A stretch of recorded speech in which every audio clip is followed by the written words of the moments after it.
एक दफ़ा एक तालिब इल्म ने अपने उस्ताद से ये शिकायत की कि मैं किताबें तो बहुत सारी पढ़ता हूँ, लेकिन उनमें से सारी चीज़ें मुझे याद नहीं रहती, मुझे भूल जाती हैं कि किस किताब में कौन सी बात अच्छी लिखी हुई थी। तो उस्ताद बड़ा समझदार था, उसने उसको एक खजूर दी और कहा कि इसको खाओ। जब उसने खजूर खाई तो उसने कहा कि क्या तुम खजूर खाने के बाद बड़े हुए हो? तो उसने कहा कि नहीं, मैं तो उतना ही हूँ।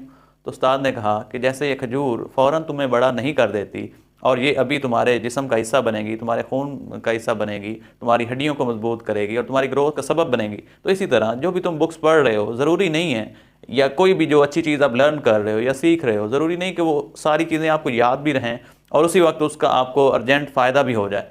तो वो भी आपकी पर्सनैलिटी का हिस्सा बन जाएंगी और उसका एक कंपाउंड इफेक्ट होगा। कंपाउंड इफेक्ट एक बुक भी है और उसकी एक थ्योरी ये है कि हमारा आहिस्ता आहिस्ता हमारी ज़ात पर अच्छी चीज़ों का भी इफेक्ट होता है और बुरी चीज़ों का भी इफेक्ट होता है। और कोई भी चीज़ या कोई भी इदारा या